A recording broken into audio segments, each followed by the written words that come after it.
नमस्कार, आप देख रहे हैं एनडीटीवी इंडिया और मैं हूं आपके साथ अनंत भट्ट। हम बात करेंगे उन युद्धों की जो दुनिया की चिंता बढ़ा रहे हैं। बीते कुछ सालों में दुनिया कई युद्धों से घिरी रही। फिलहाल दो बड़े युद्ध सबकी निगाह में हैं। एक तरफ इजराइल ने गाजा को तबाह कर रखा है, तो दूसरी तरफ रूस यूक्रेन में घुसा हुआ है। इस युद्ध के तो 2 साल होने को आ गए हैं। जब रूस ने यूक्रेन पर हमला किया था तब लग रहा था कि एक हफ्ते में सब कुछ खत्म हो जाएगा, लेकिन यूक्रेन लोहे का चना साबित हुआ। उसके पीछे यूरोपीय देशों की मदद का भी हाथ रहा। बेशक 2 साल में रूस ने यूक्रेन के एक बड़े हिस्से को कब्जे में ले लिया है, लेकिन युद्ध खत्म होता दिखाई नहीं दे रहा। उल्टे अब इसके और भड़कने का अंदेशा बढ़ गया है। अब नेटो यूक्रेन में सैन्य ट्रेनर्स की टुकड़ी भेजने की बात कर रहा है। रूस यूक्रेन युद्ध के 2 साल होने को हैं, लेकिन अब भी युद्ध खत्म होता दिखाई नहीं दे रहा, बल्कि इसका स्वरूप बढ़ता ही जा रहा है। एक तरफ शांति सम्मेलन हो रहा है, दूसरी तरफ नाटो यूक्रेन में सैन्य ट्रेनर टुकड़ी भेजने की बात कर रहा है। इस पर हमारी सहयोगी कादम्बिनी शर्मा की यह खास रिपोर्ट देखिए।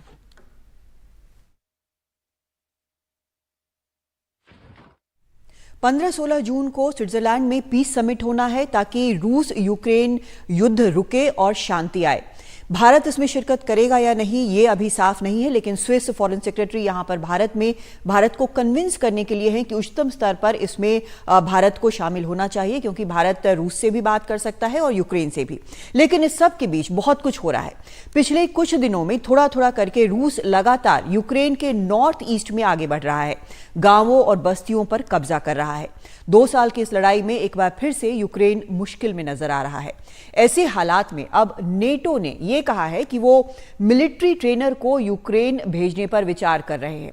यूक्रेन ने नेटो से कहा कि वो उनके करीब 1.5 लाख नए रंगरूटों को फ्रंट लाइन के पास ही ट्रेन करें ताकि उन्हें फौरन युद्ध के लिए तैनात किया जा सके।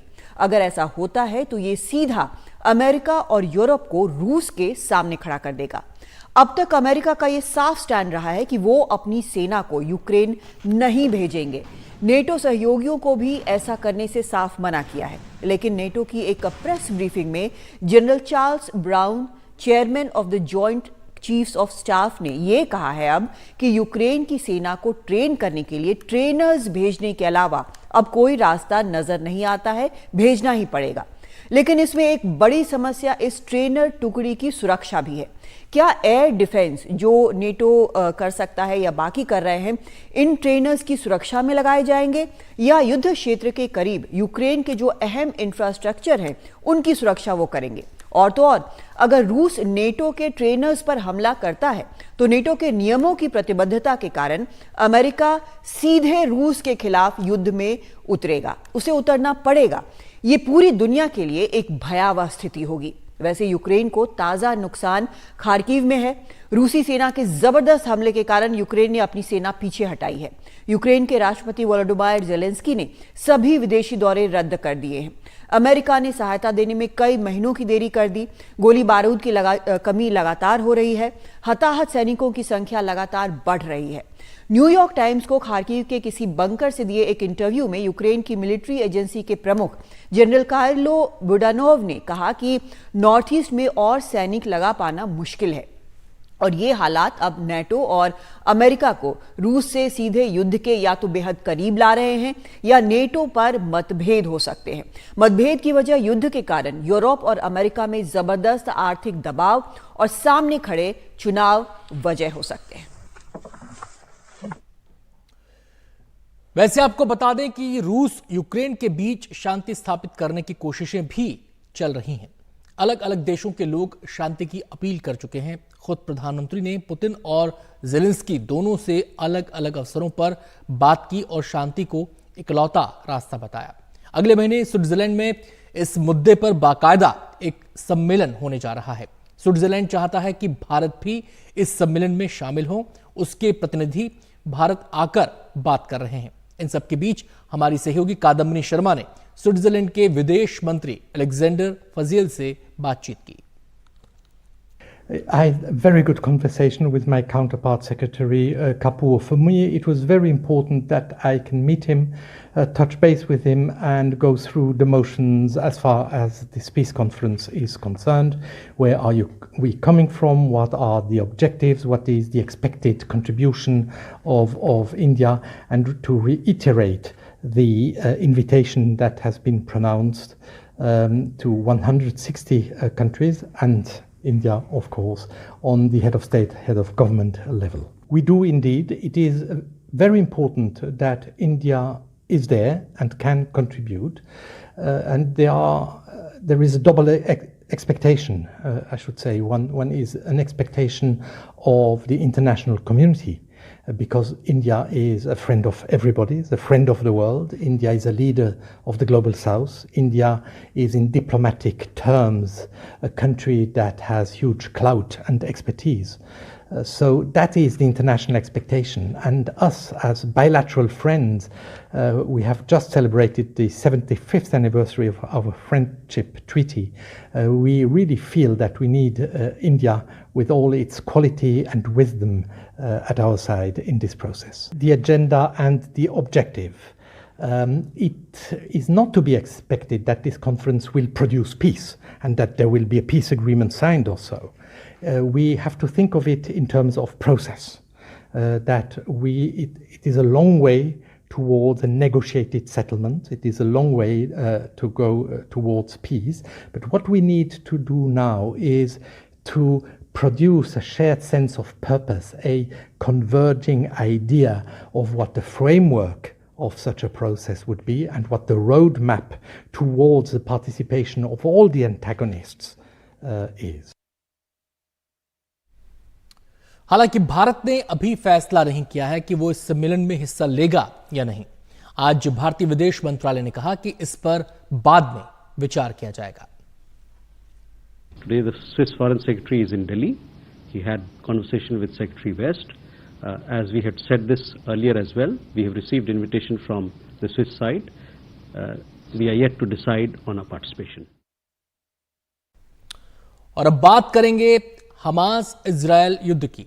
गाजा का युद्ध भीषणतम होता जा रहा है। इजरायल के हमलों में वहां अब तक 35,000 से ज्यादा लोगों की मौत हो चुकी है। खाने पीने की किल्लत है, लोगों को इलाज नहीं मिल पा रहा है। लाखों की तादाद में लोग शरणार्थी हो चुके हैं। इजरायल के प्रधानमंत्री बेंजामिन नेतन्याहू का कहना है कि वो हमास को नष्ट करके ही मानेंगे, लेकिन इस लड़ाई में खुद नेतन्याहू घिरे हुए हैं। इजरायल की सड़कों पर विरोध प्रदर्शन हुए हैं। अब उनके रक्षा मंत्री भी उनके विरोध में उतर आए हैं। उनका कहना है कि अब फिलिस्तीन को सत्ता सौंप देनी चाहिए। हमारी सहयोगी कदमनी शर्मा की ये रिपोर्ट देखिए। इजरायल हमास युद्ध के खत्म होने के बाद गाजा में सरकार का स्वरूप क्या हो, इसे लेकर पीएम बेंजामिन नेतन्याहू और वहां के डिफेंस मिनिस्टर योआव गैलेंट में ठन गई है। असल में एक टेलीवाइज्ड लाइव प्रेस ब्रीफिंग में गैलेंट ने बेहद साफ तरीके से कहा कि वहां पर वो किसी भी लंबे मिलिट्री रूल का साफ साफ विरोध करते हैं। ऐसा नहीं होना चाहिए। उन्होंने ये कहा कि करीब 8 महीने से जो लड़ाई चल रही है, 8वें महीने में जो लड़ाई है, उसके बाद अगर लड़ाई खत्म होती है तो उसके बाद वहां पर मिलिट्री रूल इजराइल का नहीं होना चाहिए। वहां पर एक ऑल्टरनेटिव गवर्नमेंट होना चाहिए जो कि फिलिस्तीनियों के हाथ में हो, और कोशिश ये होनी चाहिए कि हमास जो है वहां पर सरकार ना चला सके। उन्होंने कहा कि अगर ऐसा नहीं होता है तो सिर्फ 2 नेगेटिव ऑप्शन रहते हैं। एक कि हमास के हाथ में ही सरकार हो, वहां पर सत्ता हो, और दूसरा ये कि इजराइल की मिलिट्री वहां पर कंट्रोल में हो, जो कि सही नहीं होगा और नहीं करना चाहिए। इसके वो बिल्कुल खिलाफ है। इसका बिना नाम लिए सीधा सीधा जवाब दिया है बेंजामिन नेतन्याहू ने। उन्होंने ये कहा कि हमास को खत्म नहीं कर पाने का ये सब एक्सक्यूज दिया जा रहा है, इससे कन्नी काटा जा रहा है, क्योंकि मिलिट्री जो है अभी तक हमास को खत्म नहीं कर पाई है। ये बेंजामिन नेतन्याहू ने बिना नाम लिए कहा है, और साफ ये नजर आ रहा है कि दोनों की इस बात में बहुत जबरदस्त मतभेद है। हालांकि गैलेंट जो डिफेंस मिनिस्टर हैं, उन्होंने साफ तौर पर जो चीजें लाइव प्रेस कॉन्फ्रेंस में कही, उसका बेनी गैंट्स जो है एक सेंट्रिस्ट है, वो भी सरकार में है, उन्होंने भी उसका सपोर्ट किया। 8वें महीने में लड़ाई है और अभी तक जो एक लक्ष्य था इजराइल का, नेतन्याहू लगातार कह रहे थे कि हमास का खात्मा होना चाहिए, वो अभी तक हो नहीं पाया है। सभी जो बंधक हैं वो वापस घर नहीं लाए गए हैं, तो इसको लेकर घर में जबरदस्त विरोध हो रहा है। जो बंधकों के परिवार वाले हैं और कई और लोग जो हैं वो कह रहे हैं कि डील कर लेनी चाहिए, और यही दबाव जो है लगातार बना हुआ है नेतन्याहू पे। और ये दबाव जो है इससे और ज्यादा हो जाता है कि बाकी जो देश हैं वो ये लगातार कह रहे हैं कि डील होनी चाहिए। खासकर अमेरिका जो कि करीबी सहयोगी है इजराइल का, वो भी कह रहा है कि डील होनी चाहिए, और डील नहीं होने की स्थिति में बहुत ही हालात खराब हो जाएंगे। पहले ही करीब 35,000 गाजा में लोग मारे जा चुके हैं, लेकिन इजराइल लगातार कह रहा है कि जब तक हमास को खत्म नहीं करता तब तक वो रुकेगा नहीं। लेकिन अब उनके कैबिनेट के अंदर से जब इस तरह की आवाज आ रही है, साफ तौर पर ये कहा जा रहा है कि पोस्ट वॉर सिनेरियो जो है वो साफ होना चाहिए, तो एक निश्चित तौर पर लगता है कि बहुत ज्यादा मतभेद इस चीज को लेकर वहां पर अंदर कैबिनेट में भी हैं। अब वहां पर मिलिट्री जो है लाख मना करने के बावजूद, विरोध के, बाकी सहयोगियों के विरोध के बावजूद राफा में भी अंदर घुस रही है। इनकर्जन वो से बता रही है, फुल फोर्स के साथ इन्वेजन नहीं बता रही है, यानी पूरा हमला बड़े तौर पर जमीनी तौर पर नहीं किया गया है, लेकिन वहां पर हमले जारी हैं। और क्या इसका स्वरूप और बड़ा होगा, कब तक ये चलेगा, ये अभी तक साफ नहीं है। लेकिन ये जरूर है कि अब वहां पर एक हमास के बिना सरकार बनाने की बात काफी मजबूती से कैबिनेट में और खासकर डिफेंस चीफ की तरफ से आ रही है।